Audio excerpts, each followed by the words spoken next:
pensasi. Di atas dan di bawah angin, sekian banyak bangsa teguh berdiri, memacu kemajuan menguasai ekonomi, ilmu, dan teknologi, bertunjangkan kekuatan jati diri dan bahasa sendiri, memanfaatkan seperlunya bahasa dagang tanpa larut makna diri.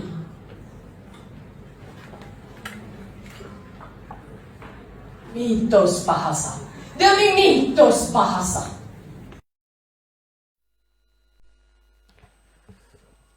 Bismillahirrahmanirrahim. Assalamualaikum warahmatullahi wabarakatuh. Selamat pagi dan salam sejahtera semua. Yang berbahagia Profesor Datuk Seri Dr. Awang Sarian, Pengarah Institut Alam dan Tamadun Melayu, dan juga merupakan pembicara siri syarahan Atma kita pada pagi ini. Fellow Atma, pegawai-pegawai, tuan-tuan dan perempuan yang saya hormati sekalian. So, syukur Alhamdulillah pada pagi ini kita berpeluang untuk mendengar lagi satu siri syarahan Atma yang bertajuk Tamadun Melayu dan Tamadun Cina berwacana meneroka ruang sap peluang kolaborasi dalam konteks menang-menang. Tuan-tuan yang saya hormati sekalian, sebelum saya berbicara lanjut ataupun menjemput pembentang kita yang istimewa ini, izinkan saya membaca sedikit biodata beliau. So, Profesor Datuk Seri Dr. Awang Sarian kini menjawat jawatan sebagai pengarah di Institut Alam dan Tamadun Melayu Atma, Universiti Kebangsaan Malaysia, dan juga memegang jawatan sebagai pengurusi Lembaga Pengelola Dewan Bahasa Pustaka. Beliau pernah juga memandang beberapa jawatan lain seperti Profesor Bahasa di Universiti Putra Malaysia, di Universiti Melaya, di ISTEC, UIA, Ketua Pengarah Dewan Bahasa dan Pustaka, pernah juga memegang sebagai penyandang kursi pengajian Melayu KPT di Universiti Pengajian Asing Beijing dan penyandang kursi Zakbar di Universiti Perguruan Sultan Idris. Beliau juga pernah menjadi pensyarah kanan di Universiti Brunei Darussalam dan pernah dilantik sebagai profesor tamu Goethe Universität di Frankfurt, Jerman, dan juga di Universiti Sumatera Utara, Indonesia. So, sepanjang penglibatan beliau dalam bidang akademik serta pemartabatan dalam bidang isu bahasa di negara kita ini, beliau berpengalaman amat luas dan boleh dikatakan lebih daripada 200 syarahan dan kertas persidangan telah beliau sampaikan, misalnya di luar negara seperti di Australia, Brunei, Jepun, Jerman, Korea dan lain-lain. So, selain daripada pembentangan kertas kerja, beliau juga banyak menghasilkan karya tulisan beliau, terutamanya dalam bentuk tulisan ilmiah, akademik, misalnya buku, lebih kurang 50 judul buah buku dalam bahasa, pendidikan, falsafah, antologi puisi, serta lebih daripada 500 makalah dan juga bab dalam buku. So, ini merupakan pengenalan seberingkas berkenaan dengan tokoh pada pagi ini, dan insyaAllah sama-samalah ya, baik sama ada kita buat secara hibrid, kita boleh mendengar syarahan beliau nanti. Namun demikian, sebelum kita mendengar syarahan daripada Datuk Seri Profesor Dr. Awang, izinkan saya sedikit mengulaslah tentang tajuk yang akan dipersembahkan pada pagi ini. Memang kita tidak dapat nafikan bahawa hubungan tamadun Cina dan juga tamadun Tanah Melayu sebenarnya telah boleh dikupas sejak ribuan tahun dahulu daripada pelbagai aspek disiplin. Misalnya dari segi ilmu sejarahnya, arkeologinya, perekonomian serta politik. Antaranya contoh teori kedatangan awal orang Melayu misalnya pernah dikaitkan dengan berasal daripada China, iaitu di selatan China, iaitu di Yunnan, serta juga Kepulauan Besar Taiwan. Walaupun teori tersebut telah ditolak, namun demikian terdapat bibit-bibit hubungan awal antara tamadun Cina dengan tamadun Tanah Melayu sejak zaman prasejarah lagi. Jadi untuk bukti-bukti hubungan tamadun awal Cina dengan tamadun awal Melayu ini bukan saja kita dapati ataupun kita dapat gali daripada bidang arkeologi, malahan juga daripada bidang-bidang lain, misalnya sejarah, sumber-sumber sejarah, sumber-sumber babat-babat lama, sumber-sumber kesusastraan, serta artifak dan lain-lain. Misalnya, kalau kita melihat daripada sudut perkembangan tamadun awal melalui perkembangan sejarah awal di alam Melayu ini, sejak awal abad pertama Masih lagi, kita dapati bahawa sejak zaman dinasti Han misalnya, ribuan tahun dahulu, telah mengadakan hubungan antara tanah Melayu ataupun alam Melayu ini dengan tanah besar Cina sejak zaman tersebut. Diikuti pada zaman-zaman seterusnya, zaman Tang, Tang dinasti, Song, Ming dan Qing. So, bukti-bukti hubungan antara kedua-dua empire ini yang terkenal sejak sekian lama membuktikan bahawa memang akrablah hubungan tamadun awal antara Cina dan juga tamadun Melayu. Kalau kita bercakap tentang zaman kegemilangan Kesultanan Melayu Melaka misalnya pada abad 15, semua orang tahu bahawa Laksmana Zenghe pernah datang ke Melaka dan mengadakan hubungan dari segi pelbagai aspek, perekonomian, diplomatik, perdagangan, politik dan sebagainya.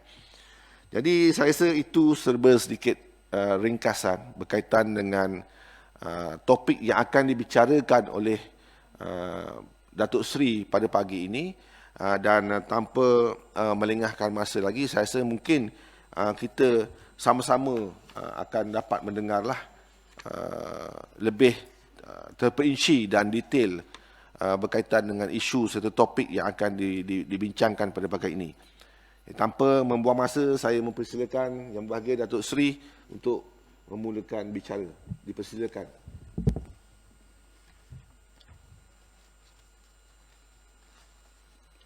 Bismillahirrahmanirrahim. Assalamualaikum warahmatullahi wabarakatuh. Dan salam sejahtera. Alhamdulillahirabbil alamin wa bihi nasta'in. Salatu wassalamu ala asyrafil anbiya'i wal mursalin wa ala alihi washabbihi ajma'in.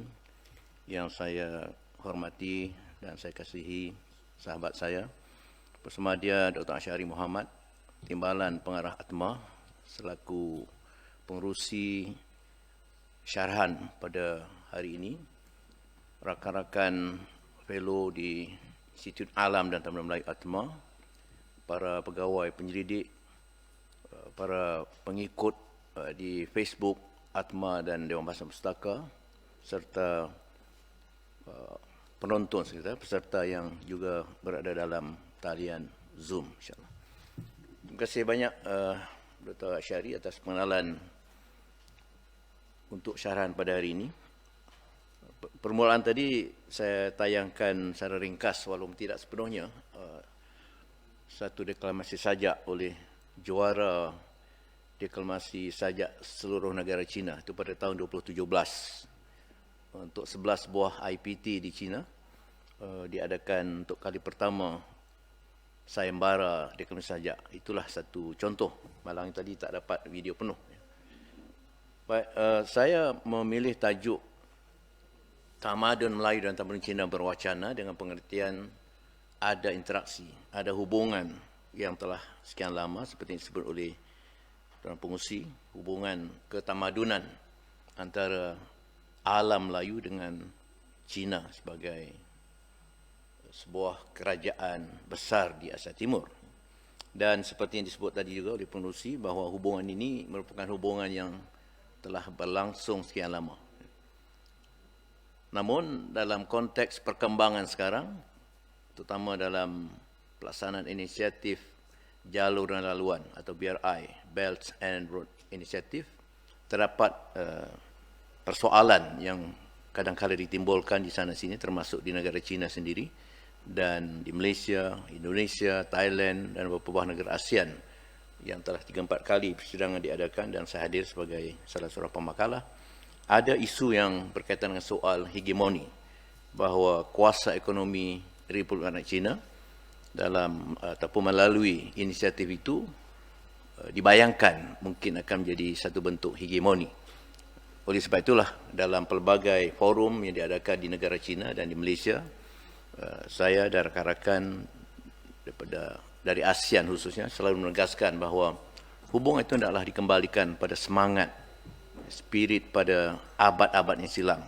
Seperti disebut tadi abad 15, hubungan yang cukup harmonis antara dinasti Ming dengan Kesultanan Melayu, bahkan Kesultanan Brunei dan juga beberapa kesultanan di Jawa itu sendiri.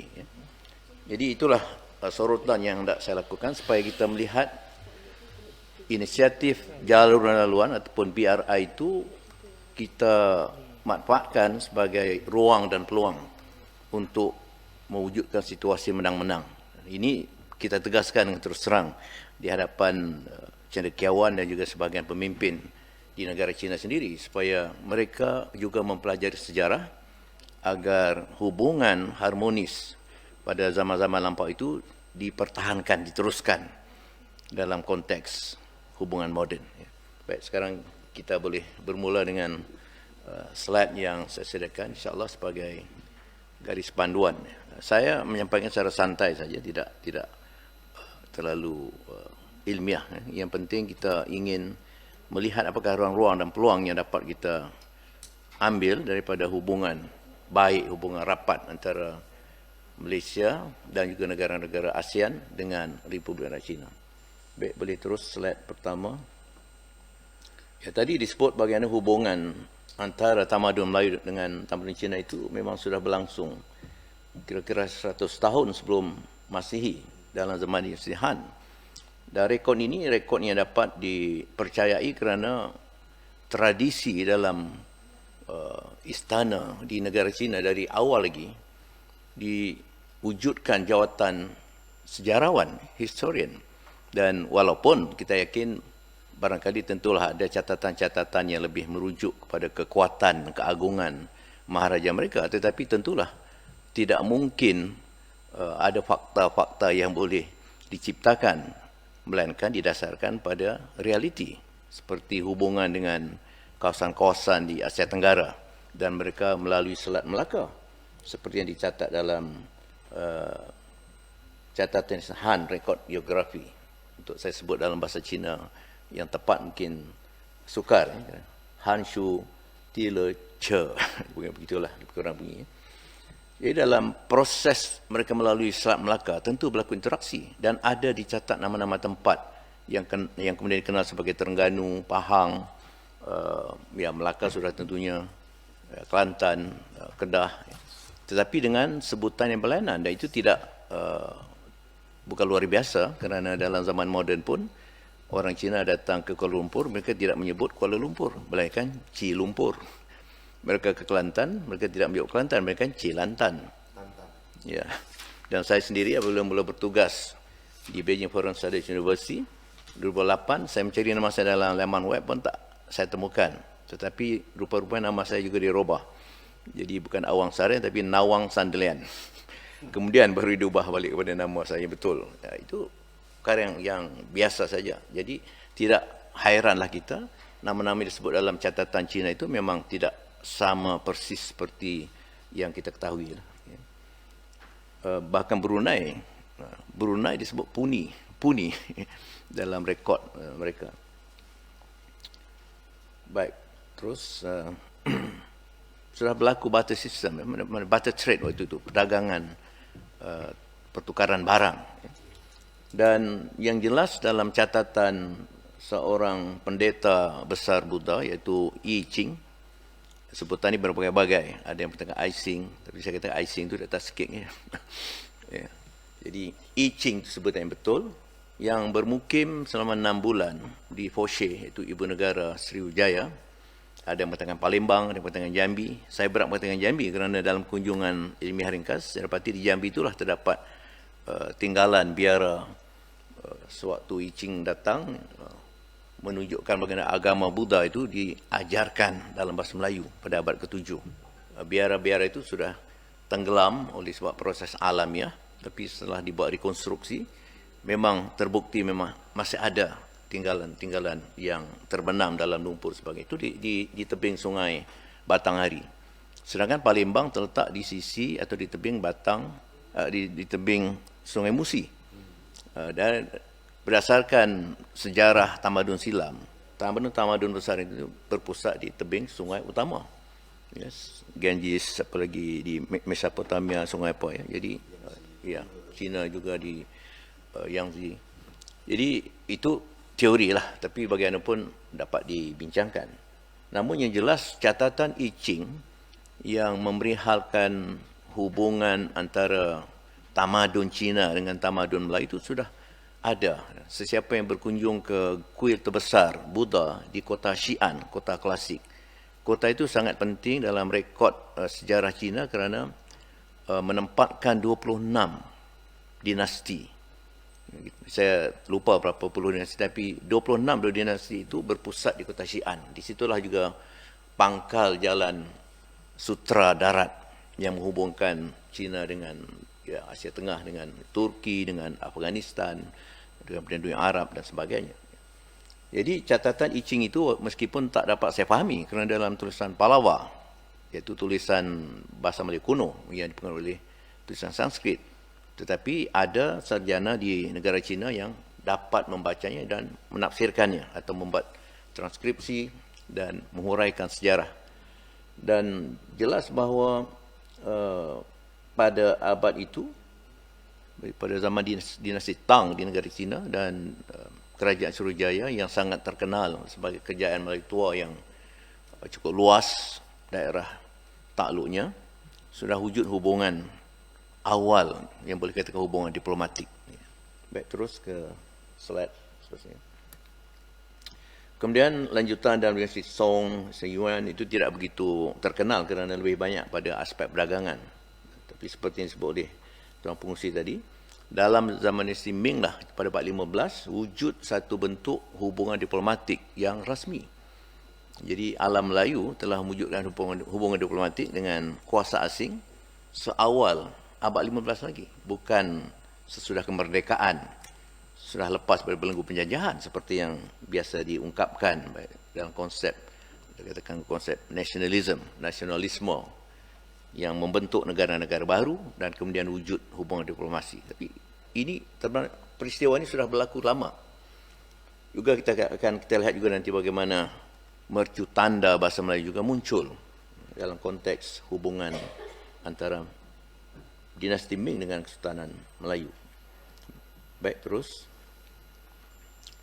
Dalam Mingxia, itu sejarah dinasti Ming, dicatat senarai Raja atau Sultan Melaka dan juga pengikut-pengikutnya yang berziarah tempat kunjungan ke sana dan juga kunjungan balas di pihak Cina ke Melaka. Maka itu ada nama-nama yang saya katakan menurut pelat sebutan orang Cina, seperti ya kalau para misuara tu Pali Misula tapi itu tidak jauh bunyinya, ataupun Mukan Sayud Dia Shah, Megat Iskandar Shah. dan sebagainya. Itu ada disebut dalam tulisan-tulisan atau rekod di negara China sendiri. Dan seawal Sultan Iskandar Shah, iaitu yang dipercayai sebagai Sultan pertama, yang asal namanya Parameswara, Sultan Melaka yang memeluk agama Islam, dan bukan nama menjadi Sultan Iskandar Shah. Terus, dan seperti juga disebut oleh pengurusi tadi, pada zaman itu kita melihat peranan seorang Muslim, Cheng He ni, asal sebut Cheng He lah, entah bagaimana jadi Cheng Ho pula di Malaysia dalam buku sejarah. Tapi tak apa, itu kebiasaan yang berlaku lah. Seperti juga saya katakan, kita ada bunyi nga dalam bahasa Melayu, sampai di Mekah, di Madinah, di Jeddah, di Oman, mereka tak ada bunyi nga, jadi Jim. Saya disebut Profesor Awanj. Jadi tak boleh menyebut nga. Jadi Cheng He atau nama asal Sampokong 7 kali diutus oleh Maharaja Yongle, itu Maharaja yang membina macam tanda hubungan diplomatik dengan kerajaan atau Kesultanan Melaka khususnya. Dan kedatangan itu satu bentuk kedatangan yang cukup hebat, luar biasa, kerana antara 100 hingga 200 buah kapal mengiringi kapal induk. Ada kapal induk oleh Cheng He dan 100 hingga 200 kapal pengiring. Jumlah yang bersama-sama dengan Cheng He itu sehingga 28,000 orang. Bayangkan betapa besarnya armada yang dipimpin oleh Cheng He dan Muslim. Ini yang saya tekankan bahawa pada zaman silam sebetulnya di negara China, hubungan antara Maharaja dengan Islam itu rapat. Sehingga dalam zaman yang agak moden pun, suatu saya membuat satu kunjungan di pusat masyarakat Islam di Bandar Wuchong, di Ningxia, iaitu provinsi yang paling besar penduduk Muslim. Ada catatan tanda tangan 3 orang presiden negara China pada balai ataupun galeri pusat Islam yang boleh menampung 30,000, 40,000 orang dalam haul ataupun dalam pertemuan perhimpunan tahunan kumpulan tarekat ialah di situ. Jadi artinya ada persefahaman, dan bahkan ada tinjauan dan kajian ringkas saya terhadap dalam 15-20 tempat pertempatan Islam di negara China. Ada misalnya juga di gerbang masjid itu tulisan Cina, karakter Cina, tetapi saya bertanya pada imam. Imam misalnya disebut Ahong. Di Malaysia Ahong dapat kita temui di bengkel kereta ya. Tapi di China Ahong itu terdapat di mimbar, di mihrab dan di musalla, di masjid-masjid. Jadi kata Ahong itu sebetulnya itu tulisan Cina yang terjemahkan daripada ayat Quran. Inna ad-dina indallah Islam. Agama itu agama Islam. Jadi Maharaja Cina itu walaupun tidak Islam tetapi sanggup menulis hakikat Islam sebagai yang diredai Allah itu sebagai paparan pada gerbang. Jadi banyak kisahlah yang nanti boleh, mungkin dalam syarahan seluruh saya boleh cakap sedikit tentang Islam di negara China. Dan ya, boleh teruskan lagi. Saya menegaskan di mana-mana termasuk di negara China bahawa misi Cheng He itu sama sekali tidak membawa niat untuk melakukan penalukan, penjajahan, hegemoni dan sebagainya. Di balik kekuatan dan kebesaran armada yang dipimpin oleh. Artinya kalau tidak dilakukan bangkit penjajahan, barangkali sudah boleh dilakukan. Tetapi kerana niat Maharaja Cina, Yongle terutamanya, dan Cheng He sendiri sebagai Islam, orang Islam, lebih untuk menjalinkan persahabatan dengan kuasa di alam Melayu. Dan inilah pada saya spirit, semangat yang hendak kita kobarkan semula supaya hubungan itu dilakukan berdasarkan semangat persahabatan, bukan dalam bentuk hegemoni ekonomi dan sebagainya. Itu yang biasa disebut intisari itu dalam pelbagai forum di negara China dan juga di Malaysia, juga di Indonesia, tentang hakikat Belt and Road Initiative yang mesti betul-betul ditangani dengan sebaik mungkin oleh pihak China dan juga oleh pihak negara penerima. Terus, ini peta yang menunjukkan perjalanan Cheng He ya, dari China itu melalui ya sekarang kata Laut Cina Selatan, kata dulu Laut Sulu, itu cerita lain lah, itu boleh dibincangkan di tempat lain. Dan Selat Melaka dan terus ke Asia Selatan, ke India dan sebagainya, terus ke negara Timur Tengah ya. Baik, terus. Dan dalam konteks tamadun yang berkaitan dengan bahasa, hubungan diplomatik antara tamadun Melayu dengan tamadun Cina itu dengan secara langsung yang mengangkat bahasa Melayu. Apabila Maharaja Cina sendiri mewujudkan jabatan jurubahasa di istana, itu yang dikenal sebagai Ta Tongshe ataupun Biro Jurubahasa.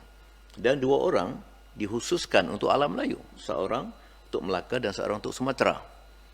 Ya, mana ada perhatian besar Maharaja Cina pada bahasa Melayu. Baik, terus. Dan kemudian dikembangkan lagi institusi itu menjadi Akademi Pengajian Asing Se-Ikuan, bermula di Yingjiaohu di Nanjing, itu ibu negara Cina sebelum berpindah ke Beijing. Dan jelas bahawa Akademi Pengajian Asing itulah yang menjadi asas. Maka di seluruh negara Cina ditubuhkan Foreign Studies University ataupun Universiti Pengajian Asing, kerana mereka menggunakan pengajian asing itu sebagai satu wasilah, satu kaedah untuk mengenal, mendalami kebudayaan, sistem undang-undang, bahkan secara agama.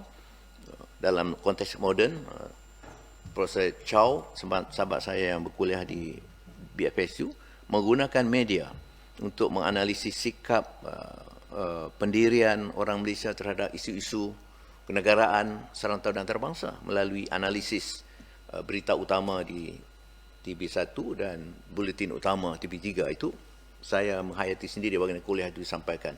Jadi rupa-rupanya itu ialah tradisi yang telah bermula pada abad 15. Pengajian asing melalui bahasa asing sebagai jendela. Dan satu kejayaan yang selalu saya katakan pada pimpinan Malaysia sendiri, bagaimana Cina menggunakan pengajian asing dan juga bahasa asing itu lebih untuk tujuan yang cukup jelas, tujuan ekonomi. Saya bertanya pada Presiden Universiti saya waktu saya sampai 2008, apakah tujuan universiti ini mengajarkan sekian banyak bahasa asing? Saya sampai 2008 baru 60 bahasa asing, pengajian asing. Saya tinggalkan tengah 2011 sudah 80. Saya kembali semula kali kedua 2016 sudah 100. Tahun 2020 seperti diunjurkan sudah mencapai 120 pengajian asing. Termasuk bahasa yang saya akui saya tak pernah tahu pun, Hausha. Itu rupanya jenis bahasa di pantai timur Afrika yang lebih kurang hampir-hampir menyamai bahasa Arab. Bahasa Arab sangat kuat. Saya berkuliah di satu kamar, sebelah kamar itu saya dengar ada bacaan Quran. Saya kata, bagaimana ya bacaan Quran di kampus ini, adakah diizinkan? Saya lewat di bilik kuliah itu, saya jenguk, kemudian saya kenalan dengan Syarh Hausha itu. Saya tanyakan, saya gunakan Quran, bukan saya mengajar mereka mengaji, untuk menunjukkan bahasa Arab. Jadi dia Fusha, Standard Arabic. Jadi untuk tujuan-tujuan pengajian tak ada masalah sebenarnya. Tentang soal agama Islam seperti yang mungkin tak diketahui oleh orang yang tak betul-betul berkunjung atau berada di sana, selalu memperlihatkan krisis. Betul lah barangkali ada hal yang boleh dilihat. Tetapi sebetulnya untuk tujuan-tujuan ilmiah itu ada keterbukaan. Dan di Akademi Bahasa Asing itu didapati bahawa bahasa Melayu diletakkan di bawah jabatan yang diberi nama Jabatan Bahasa-Bahasa Islam. Jadi apabila Profesor Syed Akil Al-Atas menyebut sejak tahun 60-an ke 70-an mengatakan bahasa Melayu Islam, sebetulnya dalam rekod Cina, bahasa Melayu memang sudah pun dikategorikan sebagai bahasa Islam. Diletakkan di bawah jabatan bahasa-bahasa Islam, bahasa Turki, Parsi, Arab dan sebagainya. Baik, terus. Dan susulan pada itu perkembangan yang cukup menanjak pada saya ialah apabila sarjana dari Istana Cina itu dititahkan oleh Maharaja untuk menyusun sebuah kamus berkaitan dengan alam Melayu. Itu merupakan gambaran gambar yang diimbas daripada salah satu tinggalan. Ini saya dapat daripada Pak Yang Kui Yi yang pernah menjadi juga sarjana tamu di Astronaut mungkin sekitar tahun 96 begitulah. Saya bertemu dengan beliau di Singapura. Beliau menyimpan koleksi salinan kamus asal, bukanlah yang kamus asal untuk salinannya. Sekarang boleh dilihat di di Institut Han di Kuala Lumpur. Semua koleksi beliau diserahkan pada sebuah persatuan kebudayaan Han di Kuala Lumpur. Jadi Man La Chia Koyu itu senarai perkataan Melaka daripada 482 lema atau entry, hampir 500. Tak banyak, tetapi yang penting menggambarkan 17 ranah ataupun 17 bidang kehidupan di alam Melayu. Soal astronomi, geografi, cuaca, tentang masa, tentang flora, fauna, anatomi, istana dan bangunan, artinya architecture, seni bina, tentang barang kemas, sosial, tersalah apa ni, ini autocorrect ni, sosial, sejarah, warna dan sebagainya. Ini sebenarnya kamus pertama berkaitan dengan alam Melayu yang biasa digembar-gemborkan oleh orang barat sebahagiannya dan juga termasuk pengikut orang barat lah, iaitu kamus oleh Antonio Pigafetta. Kamus atau daftar kata Melayu Itali. Walhal itu pada abad 16. Maknanya kamus Melayu Cina 100 tahun lebih kurang, lebih awal daripada kamus Antonio Pigafetta. Nah, ini juga perkara yang perlu kita dalami lagi. Saya kira kalau barangkali ada seorang PhD student di ISTEC UIA, insyaAllah akan Baiba nanti ada mengkaji juga sebahagian ini dalam konteks kamus, perkamusan dan pembangunan tamadun alam Melayu, dan ini salah satu yang dikaji, tapi saya kira boleh didalami lagi. Baik, terus saya berikan beberapa contoh saja. Ini ditranskripsikan dalam bahasa Melayu. Maknanya kalau dalam aksara Cina itu sebutannya Allah jadi Anla, ya, Hali, itu biasalah kerana guru-guru bahasa Melayu di Malaysia juga, termasuk di SRJK, selalu mengatakan memang sukar untuk anak keturunan Cina menyebut bunyi getaran. Biasa itu kan jadi L lah, Hali itu biasa. Angin, nah ini ada juga pengaruh dalam penguasaan bahasa. Oleh sebab itu bila saya terlibat juga dalam pengajaran bahasa, walaupun sebagai penyandang kursi tak sepatutnya mengajar, tapi saya berminat, saya mengajar juga. Memang sukar mereka nak mengelakkan bunyi angin, anjin. Itu oleh sebab itu kita membuat satu perbandingan, contrastive analysis, analisis perbandingan antara fonetik bahasa Mandarin, fonetik bahasa Melayu, sintaksis bahasa Melayu, sintaksis bahasa Inggeris, bahasa Mandarin, supaya kalau tidak itulah sebenarnya dalam soal sintaksis misalnya, bila saya minta sebagai pretest, ujian awal pada pelajar semester kedua. Semester pertama di sana biasa mereka diajar oleh pensyarah yang penutur jadi orang Cina, tapi yang menguasai bahasa Melayu, membuat master's, PhD, UM dan sebagainya. Mereka tak melepaskannya pada pakar asing lah, kerana pakar asing memang tak tahu apa-apa pun tentang Mandarin. Ya. Tapi semester kedua sudah mula pakar asing diberi tugas untuk mengajar mereka. Dan ini antara kerana timbul. Saya berikan pretest, bina satu karangan ringkas tentang diri anda. Seolah seperti kelas sekolah rendah lah. Ya. Tapi begitulah.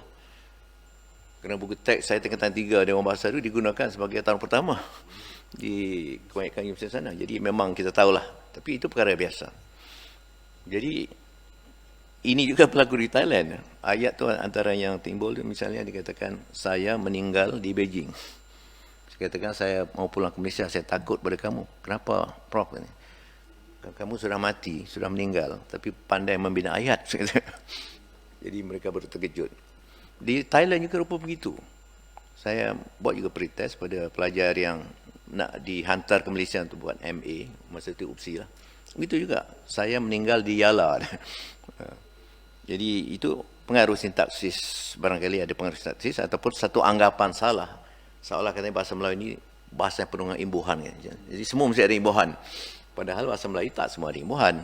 Duduk, tinggal, makan, baring, itu tak perlu ada imbuhan. Tapi inilah perbandingan ataupun asas pengajaran bahasa asing yang perlu juga dikuasai oleh sesiapa yang nak mengajarkan bahasa Melayu. Inilah beberapa contoh yang tak payah saya baca semualah. Terus slide seterusnya. Baru satu bidang astronomi lah sebahagian seperti ini. Slide seterusnya. Ya, begitu. Terus slide seterusnya.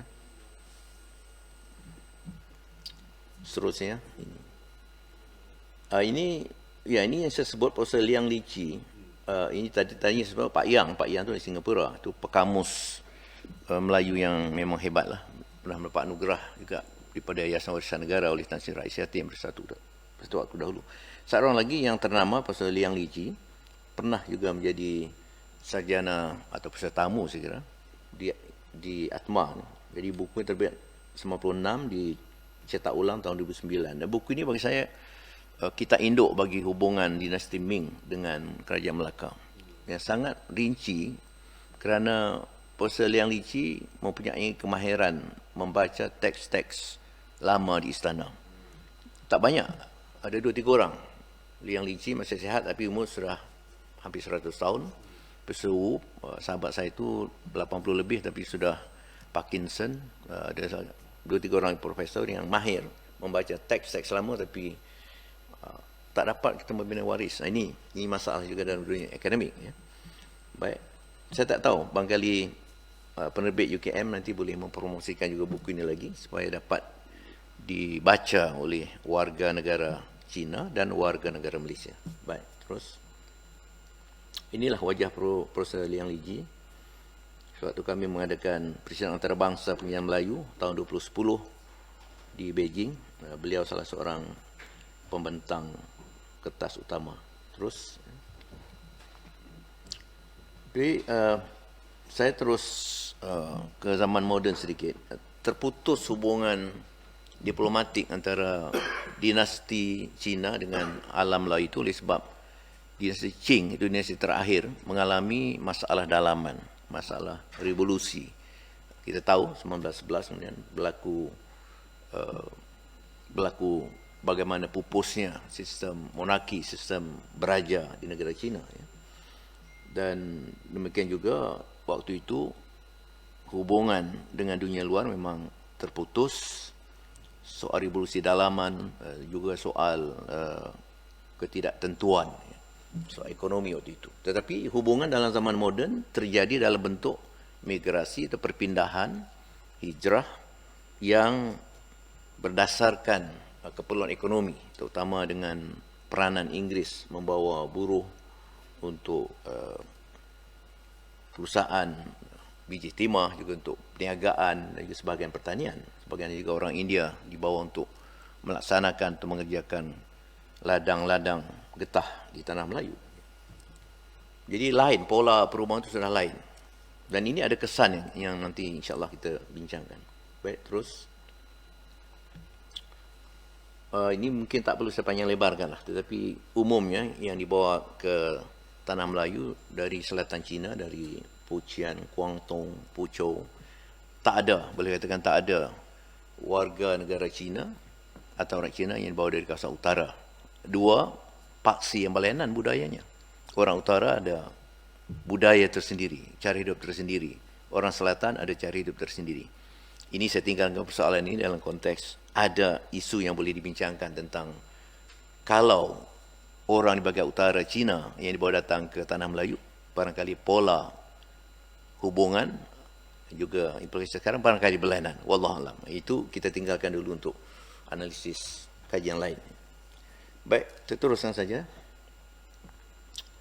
Dan boleh katakan sebahagian besar yang dibawa datang tanah Melayu kekal, tidak pulang seperti yang sebahagian kecil pulang ke sana. Dan apabila kemerdekaan tercapai, Inggris ini mensyaratkan supaya rakyat yang dinaungi oleh British itu, iaitu Cina dan India yang berada tanah Melayu, diberi kewarganegaraan melalui prinsip jus soli, penerimaan secara automatik bagi rakyat luar waktu itu. Dan orang Melayu seperti kata Mendiang Tun Tan Siew Sin, Mendiang Tun Sambantan yang dapat kita baca di arsip, catatan negarawan daripada kalangan yang bukan Melayu pada itu yang menunjukkan bahawa ada persepahaman, kerelaan orang Melayu menerima rakan-rakan daripada bukan Melayu menjadi warga negara. Itu ada asas kemudian kaitan dengan soal kontrak sosial. Mengapa ada asas-asas dalam perlembagaan yang sudah dikaitkan dengan soal menjurus pada ciri-ciri kemelayuan. Tetapi ciri kemelayuan itu tidak merupakan ciri yang dapat disifatkan sebagai pendiskriminasian ataupun mewujudkan kelas kedua dan sebagainya, seperti yang juga pernah ditimbulkan dalam media oleh ahli-ahli politik tertentu. Itu sebagai persefahaman diterima paling awal untuk kestabilan, perpaduan dan pengakuan pada asas-asas kenegaraan Persekutuan Tanah Melayu pada waktu itu. Maka pemimpin-pemimpin bukan Melayu menerima asas kontrak sosial, kedudukan Raja Melayu, Islam sebagai agama persekutuan, bahasa Melayu bahasa kebangsaan, kedudukan istimewa orang Melayu dan Bumi Putra bersama Sarawak masuk, dan hak-hak sah kaum-kaum lain. Itu yang perkara 153 yang kemudian tu kadang-kadang jarang disinggung orang, sehingga yang dibaca biasanya ialah kedudukan istimewa orang Melayu dan Bumi Putra. Bahagian hujung itu jarang dibaca, sehingga menimbulkan kekeliruan seolah-olah hanya keistimewaan pada orang Melayu dan Bumi Putra. Walhal ada hak-hak sah kaum-kaum lain. Tapi itu isu lain yang biasa juga saya bincangkan dalam topik berkaitan dengan kontrak sosial ataupun soal pembinaan negara, nation building. Tapi dalam konteks ini, realitinya bahawa orang Cina telah menjadi bahagian dari komposisi penting dalam kehidupan Malaysia ataupun Tanah Melayu pada waktu itu sebagai sebuah negara atau entiti politik. Baik, boleh teruskan. Dan ini banci ataupun banci Indonesia lain maknanya. Di Malaysia kita kenal banci, sensus. Di Indonesia kalau banci itu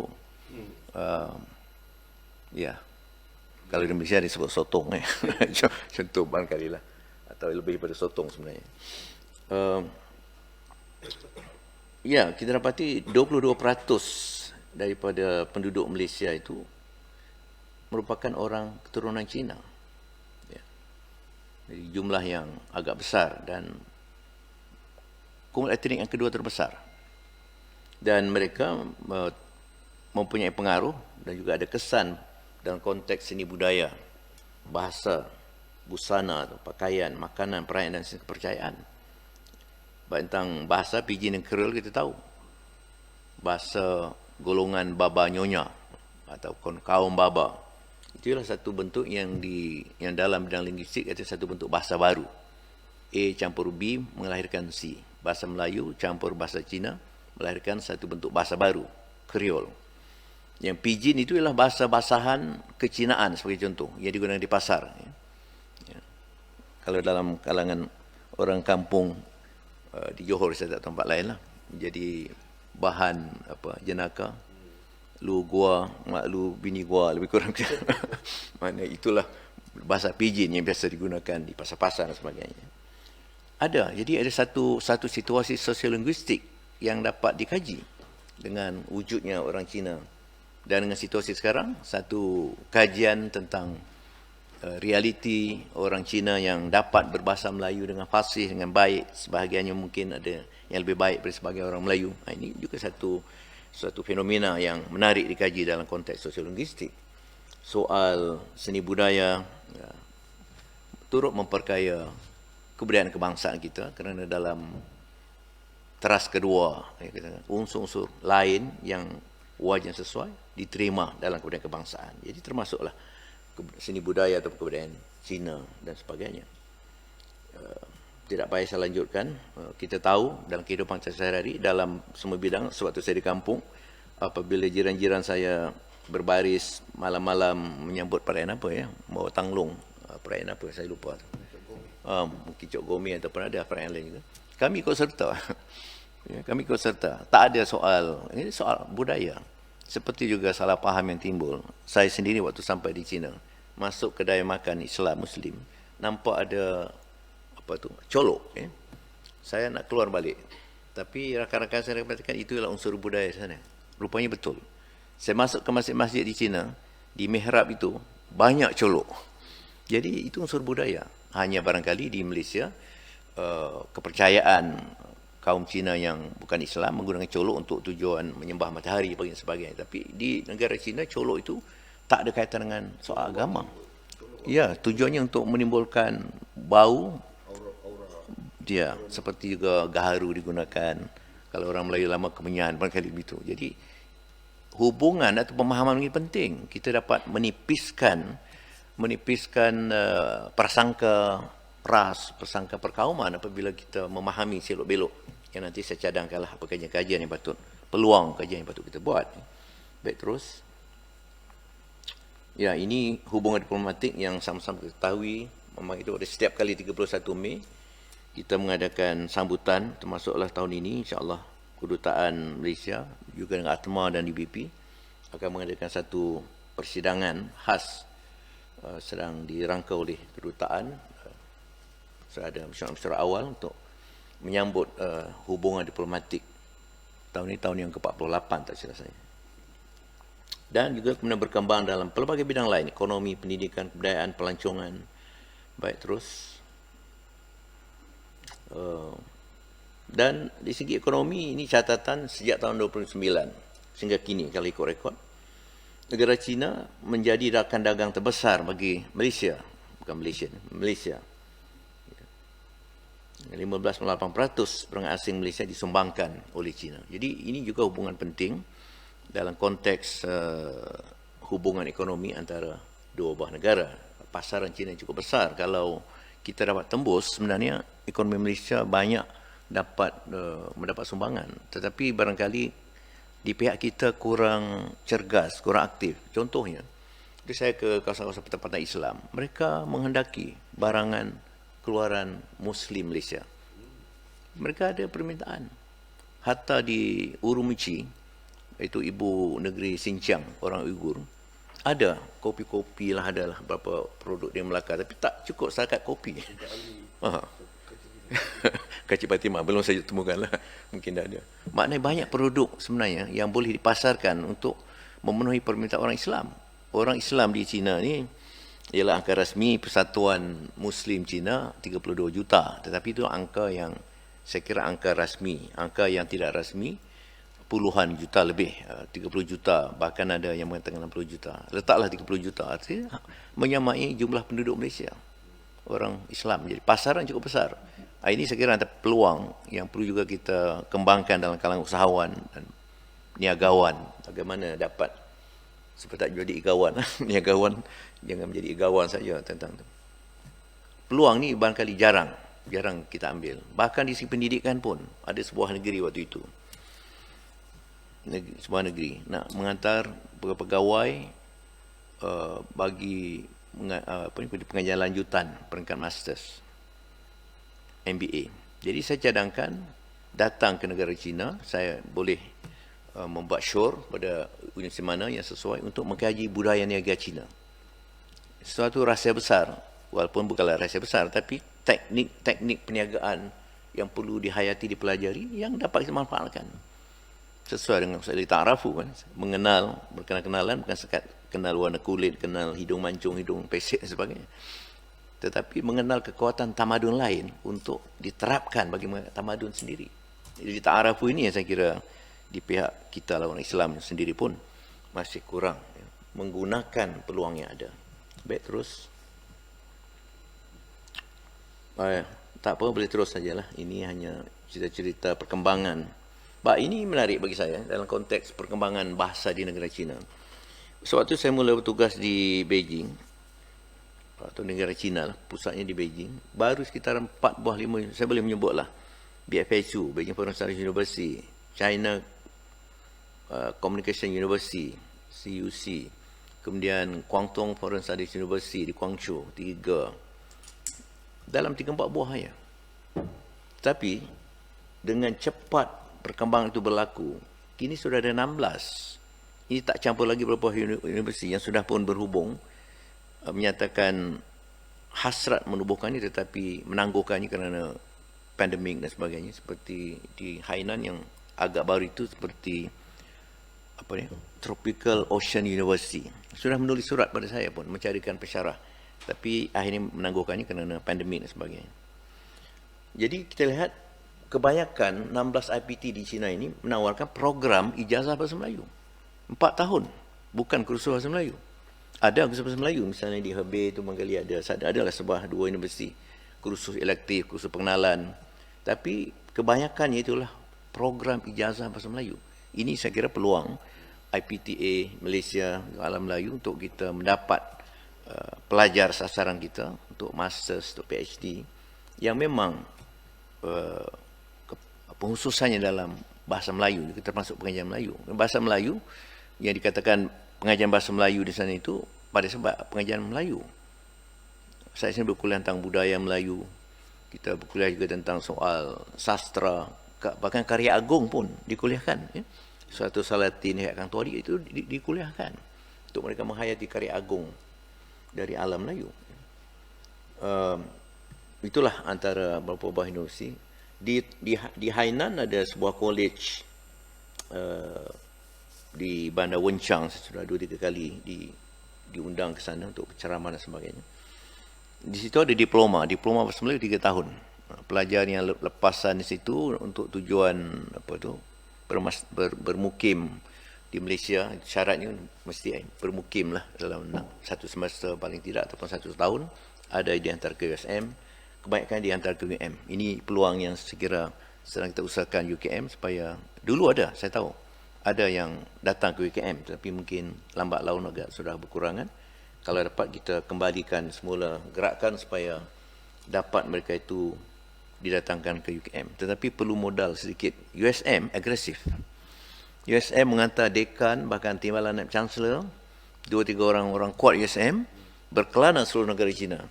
Maka akhirnya sekarang, keuntungan yang sudah diperoleh USM ialah kebanyakan universiti di negara China menghantar pelajar mereka ke USM. Kerana sudah ada MOU, persetujuan sebelum pandemik, dan ada yang tersekat waktu pandemik, terus ada. Jadi itulah sekiranya nanti kita cuba bayangkan, kita fikirkan ada modal sedikit yang perlu kita keluarkan untuk dapat kita menambat hati rakan-rakan di sana. Dan ada kaedah lain yang juga boleh kita fikirkan. Satu ialah misalnya seperti yang saya bayangkan, penawaran kursus dalam talian bagi diploma pasca ijazah. Kerana pensyarah muda yang dilahirkan di universiti di China ini, pensyarah muda yang memerlukan tambahan input tentang konten, kandungan pengajian Melayu, baik bahasa, sastra, budaya, sejarah, masuk arkeologi, antropologi, sedikit sosiologi, ya. Dan juga pedagogi. Jadi kalau ini dapat kita realisasikan, insyaAllah UKM, sudah kita bincang-bincangkan, tapi secara konkret itu belum lagi ada hitam putih di pihak sana. Pihak sana sudah maklum usaha kita, tetapi belum lagi mendapat respons secara konkret. Ya. Itu antara potensi lah. Baik, terus. Ini saya kaitkan soal hubungan alam Melayu dengan China. Itu dalam kaitan dengan inisiatif jalur alam Melayu, Belt and Road Initiative. Ya, kerana pada tahun 2013, Presiden Xi Jinping mengisytiharkan inisiatif berkenaan. Mula-mula dikenal sebagai OBOR, One Belt, One Road. Betul-betul nama. Jadi BRI sekarang. Asalnya yang 64 buah negara yang terlibat lah pada tahun 2013-2014 begitu. Tapi rekod terbaru saya bercakap dengan Duta Besar RRC di Malaysia dalam satu majlis 3-4 minggu lepas. Katanya sudah lebih 100 buah negara sedunia yang ikut serta dalam program Belt and Road. Ya. Jadi dalam konteks inilah bagaimana peluang dan ruang. Kalau kita orang pendidikan, orang budaya, orang bahasa, orang sastra, bagaimana ruang ini dapat kita manfaatkan untuk menjalin atau mengambil peluang terbaik supaya tidak berlaku hanya soal ekonomi. Sedangkan dalam dokumen besar ini lancar oleh Xi Jinping itu jelas memang disebut bukan ekonomi semata-mata, pendidikan, sosio budaya, pokoknya semua aspek tamadun. Baik, terus.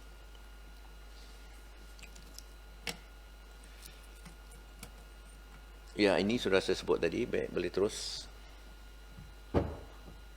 Satu yang nak saya sorot sedikit, hasil kajian yang menarik bagi saya, juga mengejutkan.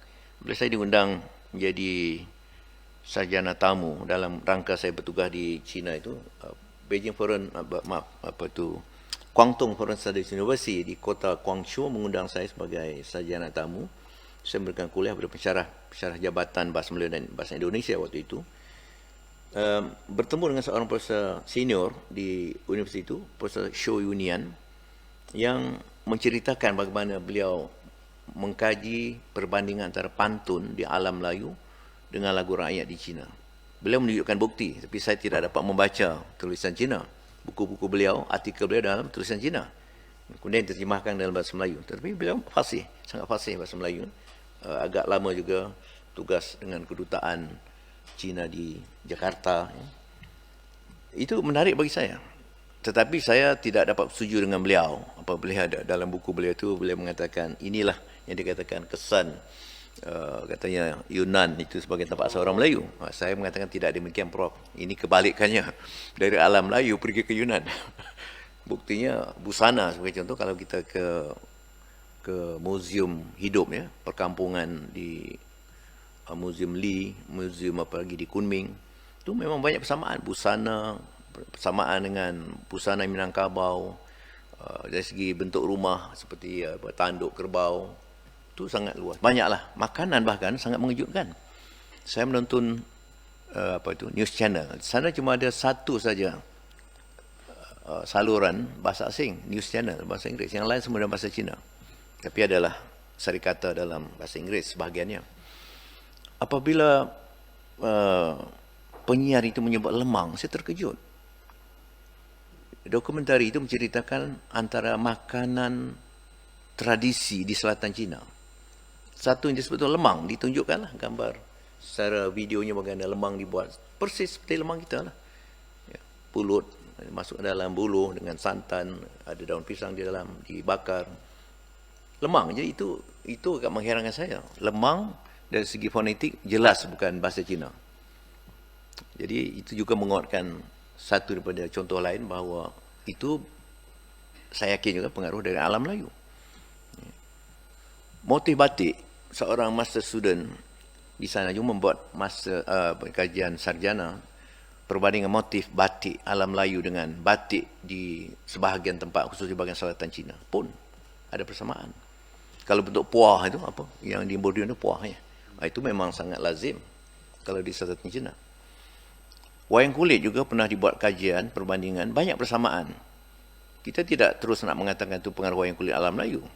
Tetapi seorang profesor di Peking University sewaktu membentangkan kertas bersama dengan saya di Hainan 2017 mengatakan pengaruh wayang kulit pada Ramayana India dan bersihnya di Cina bagaimana katanya. Jadi begitu begini saya kira memang dapat disurgalukan juga wayang kulit induknya, kemudian berpecah pada yang berlaku di Asia Tenggara dan juga yang berlaku di Asia Timur. Jadi bagaimanapun masih dapat dipertalikan. Persembahan yang saya lihat, saya tonton itu memang sangat banyak persamaan, kecuali bahasa lah. Bahasa berbeda. Cara membuat patung-patung kulit itu sama. Bentuk watak tentu berlainan menurut latar alamnya. Bagaimanapun soal persamaan pantun dengan lagu rakyat Cina itu sangat menarik. Dan ini dapat mengangkat idea bahawa persamaan itu boleh berlaku di mana-mana. Tak semestinya dengan soal penjajahan, tak semestinya dengan Allah menjadikan manusia itu dengan akal. Di mana-mana akal itu dapat dimanfaatkan. Baik, terus. Kemudian anak muridnya, itu sekarang profesor sudah, Profesor Tan Xiao, kini timbalan dekan Fakulti Penyiar Asing di Guangdong University of Foreign Studies, melanjutkan kajian, saya kira mastersnya di UKM, Jabatan Persuratan. Saya lupa siapa penyeliannya. Dan tesis itu telah diubah suai, diterbitkan menjadi buku yang berjudul Pantun dan Cintinyo. Satu perbandingan. Saya diberi penghormatan sedikit melancarkan buku itu di Petani Jaya. Ini terbitan Dr. Faisal kenal ni, Pak Chong. Pernah gerak budaya kan? Gerak budaya penerbitnya.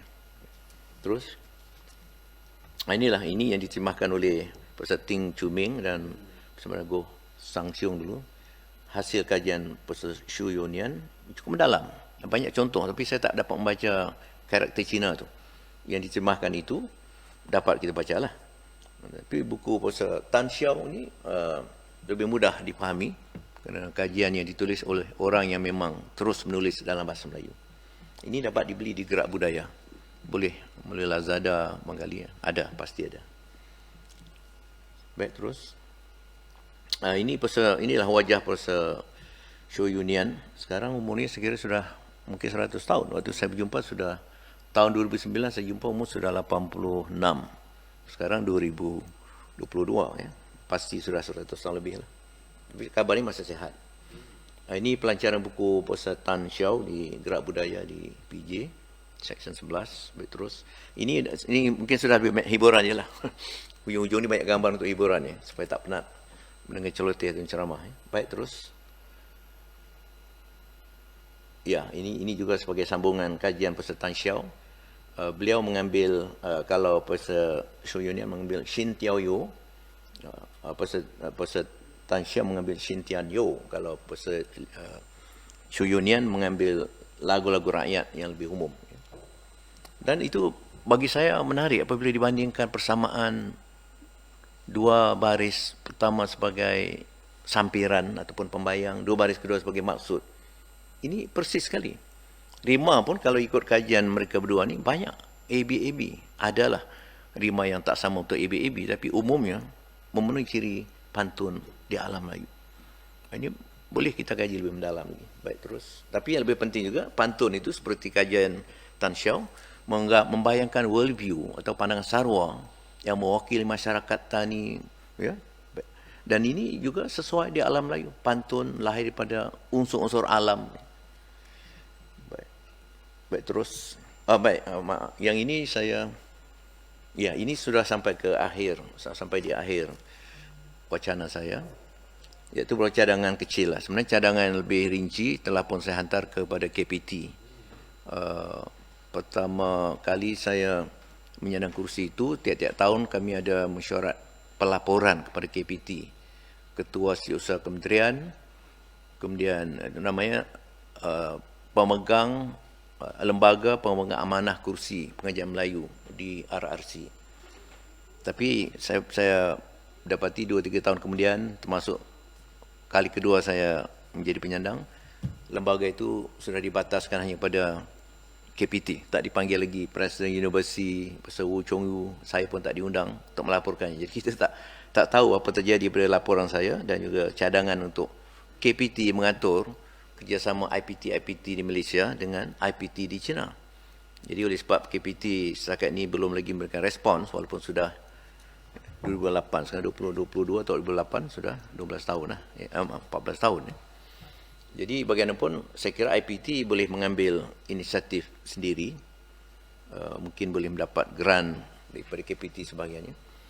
Hal-hal kajian perbandingan peradaban atau ketamadunan, sistem nilai, value system, sistem nilai, banyak persamaan yang terdapat dalam Lunyu ataupun Analects, karya ataupun kumpulan kata-kata falsafah oleh Kongfutsche atau Kongse. Banyak persamaan sistem nilainya, dan sudah pun dikaji persamaan hadis, kandungan hadis 40 dengan Lunyu. Banyak persamaan ini sudah dibawa oleh rakan-rakan kita di UAE, di Pusat Dialog Peradaban UM, tapi saya kira masih memerlukan kajian lanjut lah. Itu tentang kemudian ya, Islam di China dan Islam di alam Melayu ini juga menarik, kerana Islam di China secara konkretnya, maknanya ada data-data, ada fakta-fakta yang tercatat itu pada abad ke-7, tahun 614 lebih kurang. Sa'ad Abi Waqqas, sahabat Nabi yang juga bapa saudara Nabi, tapi usia lebih muda daripada Nabi, bapa saudara Nabi, diutus oleh Saidina Uthman Ibn Affan untuk memenuhi wasiat Nabi mengembangkan Islam hingga ke bahagian timur. Kan? Itu Masjid Huaisheng atau Masjid Menara itu sampai sekarang masih wujud, walaupun sudah dibaik pulih. Masjid yang didirikan oleh Sa'ad bin Waqqas. Itu tradisilah Nabi ke mana tempat dia bina masjid dulu. Jadi Sa'ad bin Waqqas pun ikut sunnahnya, sampai di Guangzhou dibina masjid. Kemudian adalah orang kemudian membina masjid yang disandarkan pada nama Sa'ad bin Waqqas, Masjid Sa'ad bin Waqqas.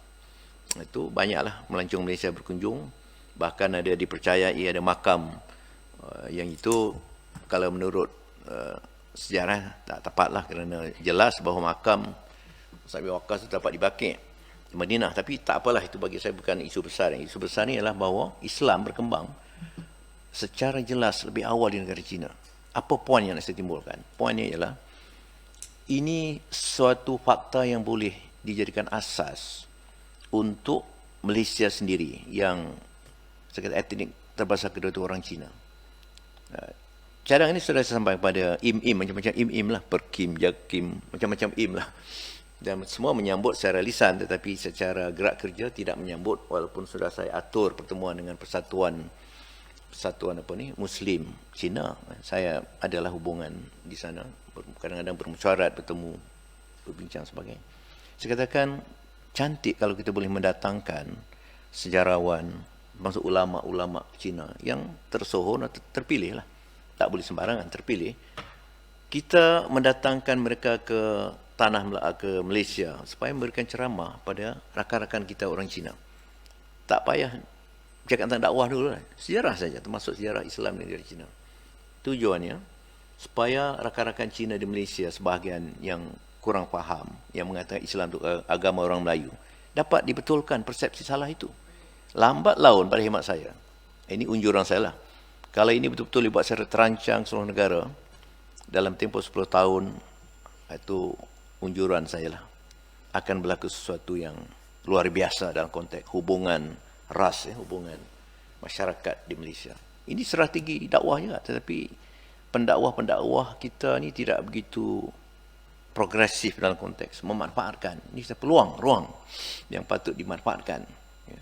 Kita boleh membawa Zakir Naik, kita boleh membawa pelbagai ulama dari Jordan, dari Mesir, dari Saudi, dari Yaman, boleh tempat. Mengapa tidak juga dari China? Kerana Islam di China masih tetap Islam yang sama, walaupun soal mazhab soal lain. Mazhab tidak ada masalah. Mereka Hanafi, Syafi'i tak ada masalah pun. Saya berimamkan orang sana, ikutlah dia. Kadang-kadang kalau kita tertakdir menjadi imam, mereka ikutlah kita, cara kita. Itu tak ada masalah. Jadi saya melihat ini kajian perbandingan Islam di China, alam Melayu sangat luas, terbuka. Termasuklah kalau ada yang berminat soal kajian tarekat. Saya bukan soal setuju tak setuju lah, tapi itu realiti yang berlaku di China juga. Di dua pusat pertempatan Islam, di Lanchou, kota Lanchou ni boleh dikatakan Madinah, di sebuah Madinah kecil. Saya minat di hotel, ada ditulis di di kaunter, diharamkan minum atau membawa minuman arak atau makanan haram di hotel ini. Sampai begitu penghormatan pada agama Islam. Ada tak di hotel kita? Walaupun kerana menghormati. Di Malaysia, wallahu alam lah, ada tak hotel yang berani? Welcome dia. Contohlah. Tapi yang sebut dua pusat tarekat ni, setuju tak setuju soal lain, tapi wujud ratusan tahun ni. Nanti ada gambarnya. Di Bandar Lanchou tu, pusat tarekat itulah yang boleh memuat dalam 30,000 orang setahun dalam hall mereka lah, perhimpunan tahunan mereka. Yang saya dapati itu yang di Lanchou, tarekat yang bersandarkan Qadariyah, Syekh Qadir Jalani lah. Yang di Wuchong, di Ningxia itu ada dua. Dia katakan tarekat yang bersumberkan disebut Al-Zuh. So Faisal mungkin tahu. Dia katakan tarekat Al-Zuhrah. Saya tak tahu siapa imamnya dia ikut ya. Jadi tak apalah. Ya. Mungkin lah. Itu Syukri mengetahui. Tapi maknanya kita tak menyangka, saya siapa tak akan menyangka di Republik China yang kita di bawah negara sistem komunisme masih wujud pusat-pusat tarekat, pusat agama. Tak ada gangguan lah dalam konteks itu maknanya. Bahkan saya katakan 3 orang presiden di nama itu ada menurunkan tanda tangan di galeri di pusat tarekat yang di Bandar Wuchong di Ningxia. Jadi banyak boleh dikaji lah, bukan soal tarekatnya saja, banyak tentang sistem pelaksanaan agama, sangat menarik. Satu yang saya pernah juga saya cadangkan kepada Jakim ke Ikim dulu, sistem khalifah. Tiap-tiap masjid di negara China ada sistem khalifah. Saya bertanya pada Ahong Imam, apa sistem khalifah? Tiap-tiap imam senior diwajibkan melatih imam atau bakal imam muda. Di Malaysia ni imam muda selebriti. Masuk TV baru jadi imam muda. Di China tak payah masuk TV. Tiap-tiap masjid wajib mengadakan program imam muda. Khalifah namanya.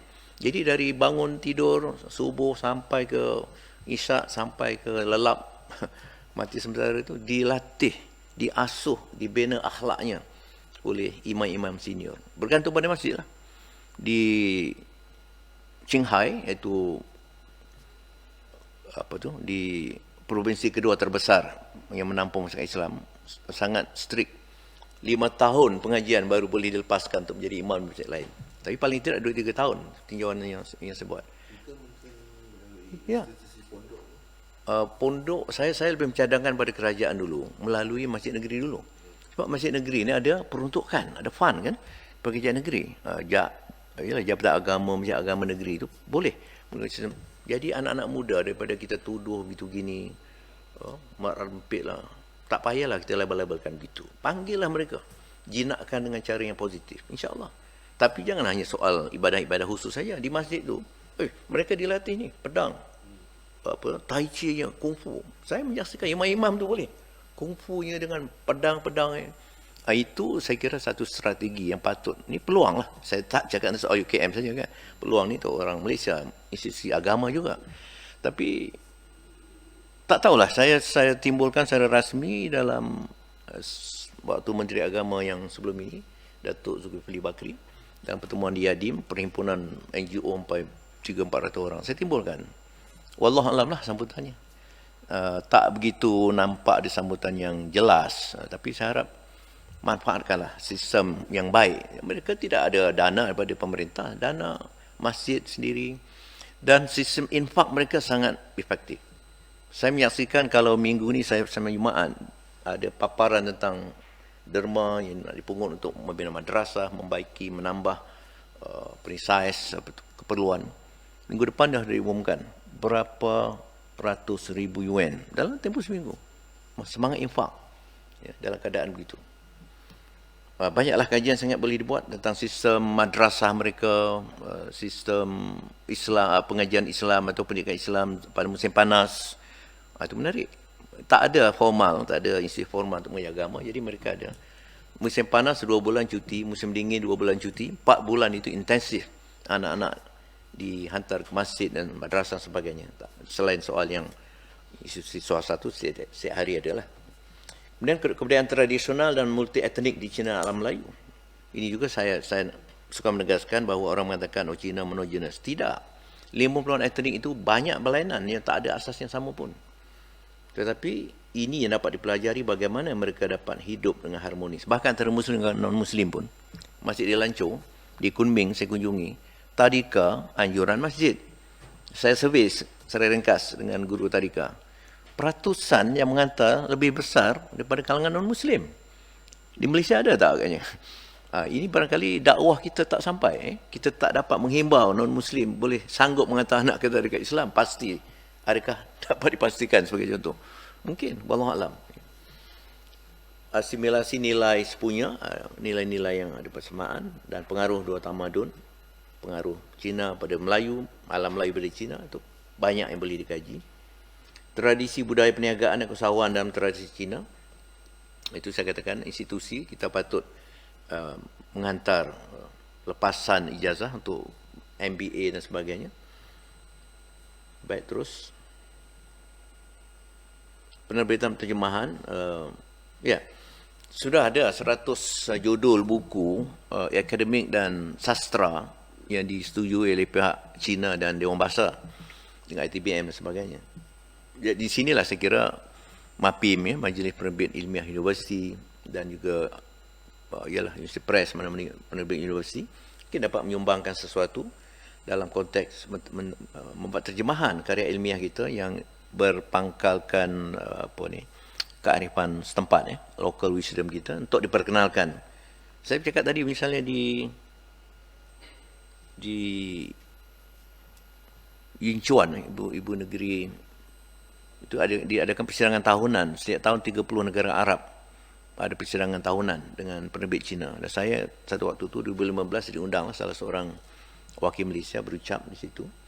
Mereka bertanya, ada tak buku-buku, katakan Malaysia ada smart banking, ada takaful, boleh tak terjemahkan dalam bahasa Cina? Kami nak belajar, kami nak melaksanakan langkah orang Islam yang 30 juta itu. Malangnya tak ada pihak yang mengusahakan terjemahan itu.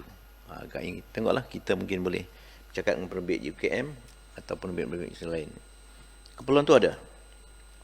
Karya sastra sebahagian sudah diterjemahkan, misalnya satu Salati ni kat Hang Tuah, ada beberapa lagi yang akan diterjemahkan, dan pihak Malaysia Dewan Bahasa terutamanya sudah pun menerbitkan 4 karya terjemahan klasik Cina, Hikayat Air, Hikayat 3 Negara, Hikayat apa lagi ada 3. Di bilik saya tu ada satu siri 3-4 jilid untuk yang Hikayat 3 Negara, ya. Puisi banyak juga, puisi Samad Said, puisi Anwar Ridwan, Bahazin, Mat Saleh, itu terjemahan dalam bahasa Cina banyak, ya. Kamus peringkat ni bagi saya penting. Di sana saya juga pernah dilantik jadi perunding lah. Terperingkat maknanya dari peringkat kindergarten ada kamus khas kamus bergambar, peringkat sekolah rendah, menengah, dan peringkat kamus umum. Bilingual lah, 2 bahasa.